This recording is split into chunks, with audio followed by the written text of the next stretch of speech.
नमस्कार, आप देख रहे हैं दी कंटाप, मैं हूं प्रफुल्ल।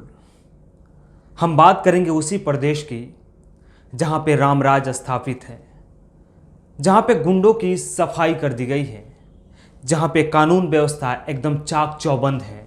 यानी परिंदा भी पर मारने से पहले सोचता है कि योगी आदित्यनाथ से परमिशन ले ले, नहीं तो ऐसा ना हो कि इनकाउंटर कर दिया जाए, कहीं ऐसा ना हो कि पुलिस की गिरफ्त में आ जाए और ताउम्र के लिए सलाखों के अंदर ढकेल दिए जाएं।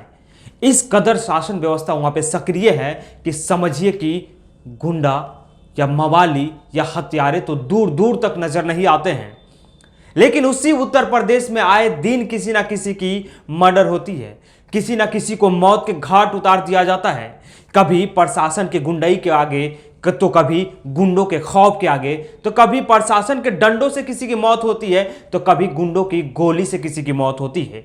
यह उत्तर प्रदेश की बदहाली की कहानी है। भले ही उत्तर प्रदेश को दिखाया जाता है कि सबसे उत्तम और सर्वश्रेष्ठ राज्य है, उत्तर प्रदेश नंबर 1 है, लेकिन चश्मा हटाइए साहब और उत्तर प्रदेश की हकीकत देखिए कि उत्तर प्रदेश में वाकई में क्या है। हाल ही में गोरखपुर की एक घटना के बारे में आपको बता रहे हैं, पहले वीडियो को देखिए। सबसे विनती है, इस होटल ही में मेरे हस्बैंड का खून हुआ है, एक पुलिस वाले ने किया है। और वीडियो में एक महिला चीख रही है, चिल्ला रही है, उसकी रोती बिलखती और उसकी आंखों में ना इंसाफ की दरकार है। उस चेहरे को देखिए और उस आवाज को सुनिए, आपके कान के चादर फट जाएंगे। अगर आपके अंदर थोड़ी सी इंसानियत बची होगी तो रूह कांप जाएगा और आप भी यही सोचेंगे कि किस प्रदेश में हम जिंदा हैं साहब, क्योंकि ये महिला इंसाफ की मांग कर रही है। उसी योगी आदित्यनाथ से जो वहां के मुखिया हैं, उसी मठाधीश से जो सत्ता पे बैठे सत्ताधीश बने बैठे हैं, उससे इंसाफ की गुहार लगा रही है। सोचिएगा कि उत्तर प्रदेश की तस्वीरें क्या कह रही है। चलिए घटना पे आते हैं। कानपुर के व्यापारी मनीष गुप्ता की मौत हो जाती है एक होटल में। और मौत क्यों होती है, यह कहानी हम उसके दो सागे यानी साथियों की जुबानी आपको सुनाएंगे। कानपुर के रहने वाला कारोबारी मनीष गुप्ता गुरुग्राम से अपने दो दोस्तों के साथ, प्रदीप और हरवीर सिंह के साथ गोरखपुर गया था। एक होटल में तीनों रुके हुए थे। रात के 12 बजे का वक्त है। अब सोचिए 12 बजे पुलिस आके दरवाजा खटखटाती है, यानी गेट पे नॉक करती है कि दरवाजा खोलिए, हम दस्तक दे दिए हैं, हम दबिश दे दिए हैं, क्योंकि बड़े महक में यानी योगी आदित्यनाथ के राज्य के हम पुलिस हैं, योगी आदित्यनाथ के सुशासित राज्य के हम पुलिस हैं, रामराज के पुलिस हैं। हमारा रूटीन चेकअप का दिन है, यानी रूटीन चेकअप है। हम डेली आके दस्तक देते हैं, गेट नॉक करते हैं, खोलिए। उसके बाद उसका दोस्त दरवाजा खोलता है। प्रदीप पहले दरवाजा खोलता है और खोलने के बाद में पुलिस के जो लोग होते हैं वो अंदर प्रवेश कर जाते हैं। उसके बाद दस्तावेज चेकिंग चलने लगती है, कागजात देखे जाते हैं, क्योंकि प्रशासन का एक काम होता है, पुलिस का एक काम होता है कि पहले जाते हैं आपसे कुछ कागजात मांगे जाते हैं। हम भी लेके खड़े हैं यहाँ पे। उसके बाद मनीष गुप्ता सोया रहता है, उसको जगाया जाता है कि मनीष गुप्ता उठो, कुछ मेहमान आ गए हैं। और मेहमान क्या करने आए हैं? चेकअप करने आए हैं, चेकिंग करने आए हैं कि कुछ संदिग्ध लोग उस कैमरे में मौजूद हैं, सोए हुए हैं। उसके बाद मनीष गुप्ता बोलता है कि हमारा सब कुछ तो नीचे रिसेप्शन पे मौजूद है, आप वहां भी पूछ सकते थे, आप जांच पड़ताल कर सकते थे। अब महकमे के साहब थे, एसएचओ साहब को इस बात पर गुस्सा आ जाता है कि मनीष गुप्ता मुझसे कैसे बोल दिया। और एसएचओ साहब कहते हैं कि तुम हमको सिखाओगे कि कानून का पालन कैसे कराया जाता है, पुलिसगिरी कैसे की जाती है, क्योंकि दादागिरी और पुलिसगिरी में ज्यादा अंतर नहीं है, वर्दीधारी और गुंडेधारी में कुछ ज्यादा अंतर नहीं है। उसके बाद प्रदेश का कहना था साहब आपा खो बैठते हैं। परिजनों का आरोप है कि मनीष गुप्ता की मौत पुलिस के पिटाई से हुई, यानी पुलिस उसको इतनी बेरहमी से मारती है कि उसकी मौत हो जाती है। उसके बाद गोरखपुर के एसपी साहब आ जाते हैं सामने, साक्षात भगवान बनकर साक्षात प्रकट होते हैं एसपी साहब और अपनी एक नई कहानी गढ़ देते हैं। क्योंकि प्रशासन के सामने तो कहानी गढ़ने में आप भी फीके पड़ जाएंगे। उनकी कहानी, उनकी जुबानी सुनिए। एसपी साहब हैं, अपराधियों की चेकिंग के दौरान थाना रामगढ़ ताल की पुलिस एक होटल में गई। वहां पर एक कमरे में 3 युवक संदिग्ध अलग अलग शहरों से आए थे जो ठहरे थे। इस सूचना पर पुलिस ने होटल मैनेजर को साथ में लेकर कमरे की चेकिंग करने गई, जहां पर हड़बड़ाहट में एक युवक की कमरे में गिरने से चोट लग गई। दुर्घटनावश हुई इस घटना से पुलिस ने तत्काल होटल मैनेजर को साथ लेकर युवक को अस्पताल में भर्ती करवाया, जहां पर उसका इलाज हुआ। बीआरडी में दौरान इलाज उस युवक की मृत्यु हो गई। पुलिस ने तत्काल परिजनों को सूचित किया है। शव को मोर्चरी में रखवाया गया है। आगे डॉक्टरों के पैनल से पोस्टमार्टम करवाकर इसमें नियमानुसार कार्रवाई की जाएगी।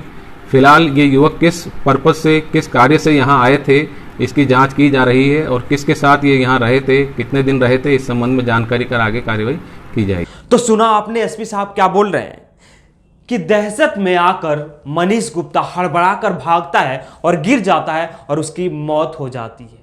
उसको अस्पताल ले जाया जाता है जहां पे उसकी मौत होती है। कहानी में कितना ट्विस्ट है, मजेदार कहानी है। स्क्रिप्ट लिखना हो, स्क्रिप्ट को लिखने की अगर आपको समझ नहीं हो तो आप एसपी साहब से समझिए। गोरखपुर के एसपी एकदम कमाल के स्क्रिप्ट राइटर हैं। कहानी यही नहीं रुकती है, आगे थोड़ा और चलिए। डीएसपी साहब हैं और एसएसपी साहब हैं, परिजनों के साथ मुलाकात करते हैं और मुलाकात में क्या कहते हैं डीएसपी साहब, ये भी सुनिए आप। तो आप कृपया करके निष्पक्ष तंत्र जांच करिएगा। इसके लिए मैं और कप्तान साहब स्वयं निगरानी करेंगे, ये मैं आपको आश्वासन दूंगा। मेरी बात इसमें रख लीजिए, मेरा अनुरोध मान लीजिए। मैं आपको एक बड़े भाई के कानून जो है इस पर आपको विश्वास और हमें भी, ठीक है, हम दोनों लोग मानते हैं। ये अनुरोध करूंगा कि विश्वास को आप मैं भी विश्वास रखता हूँ कि एक बार मुकदमा होने के बाद आपको अंदाजा नहीं है, मुझे पता नहीं कि आपको प्रक्रिया पता नहीं, सालों तक कोर्ट में ये है कि उनका पहले से तो कोई झगड़ा था नहीं। वो गए थे, वर्दी पहन के गए। मुझे बताया ना कि क्यों हुआ है, रीजन तो मैंने आपको दिया है। इसीलिए हम आपकी बात सुबह से सुन रहे हैं। मैडम ने मुझे कहा कि आप मुझे लंबित कर दीजिए, मैंने कर दिया। और तब तक बहाल नहीं होंगे जब तक उनको क्लीन चिट ना मिल जाए। नौकरी में बार मुझे नौकरी उनकी नहीं चाहिए भैया, मुझे उनको पूरी तरीके से नौकरी से हटाइए। मुझे या तो मुझे जान के बदले जान चाहिए। आप साफ सीधे समझिए। रिकॉर्डिंग नहीं चल रही है भैया, रिकॉर्डिंग।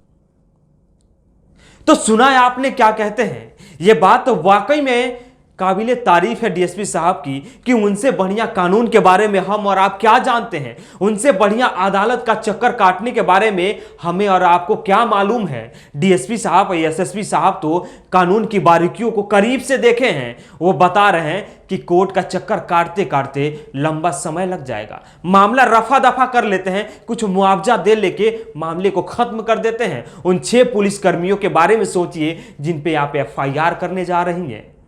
इस तरीके से मान मनोवल किया जाता है। लेकिन दूसरी तरफ तस्वीरें ये भी तो देखिए, मनीष गुप्ता की पत्नी का जो रो रो कर हाथ जोड़कर माननीय योगी आदित्यनाथ से गुहार लगा रही है कि इंसाफ दे दीजिए साहब, इंसाफ चाहिए। लेकिन सरकारी महकमे के लोग पहले उन 6 पुलिसकर्मियों को बचाने की कोशिश करते हैं कि उनको बचा लिया जाए, लेकिन जब मामला तूल पकड़ लेता है फिर उन 6 पुलिसकर्मियों को सस्पेंड कर दिया जाता है। जब एसपी साहब के अनुसार उन 6 पुलिसकर्मियों की कोई गलती ही नहीं थी, उनके कारण उसकी मौत नहीं हुई थी, तो फिर सवाल बनता है ना कि उनको सस्पेंड क्यों किया जाता है, क्यों हटा दिया जाता है। खैर उसके बाद और आगे आते हैं, आपको और चीजें बताते हैं हम।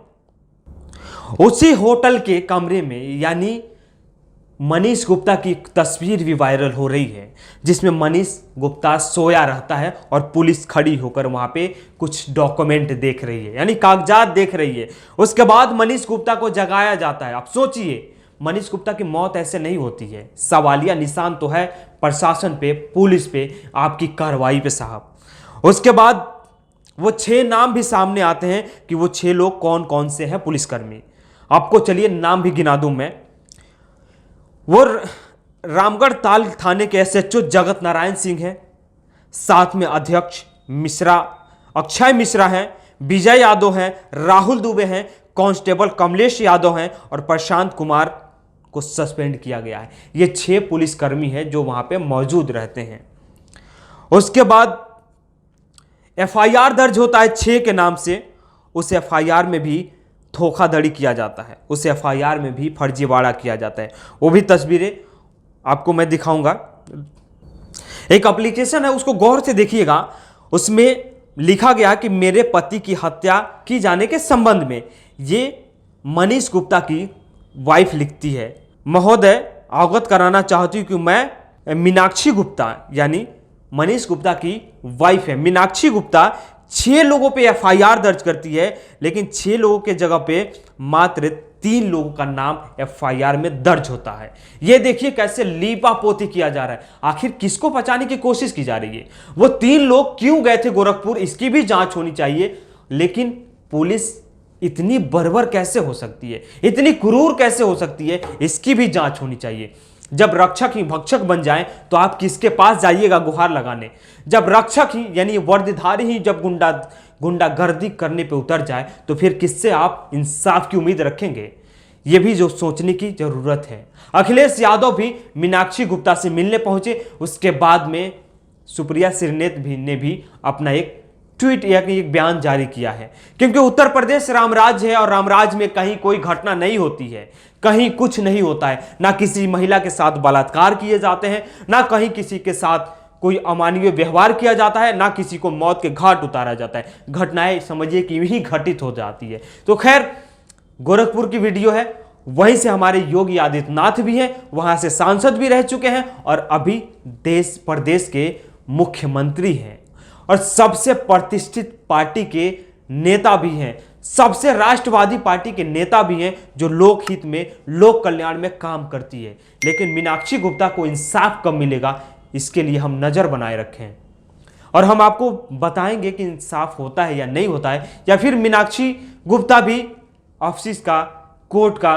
पुलिस महकमे का चक्कर काटकर थक कर केस वापस ले लेती है। खैर, तब तक हमारी वीडियो देखते रहिए, लाइक कीजिए, शेयर कीजिए, सब्सक्राइब कीजिए और हाँ, शेयर करेंगे तो शायद इस वीडियो के माध्यम से भी हमारे योगी आदित्यनाथ के कान खड़े हो जाएं और कुछ निर्देश दे दें कोई कार्रवाई करने का।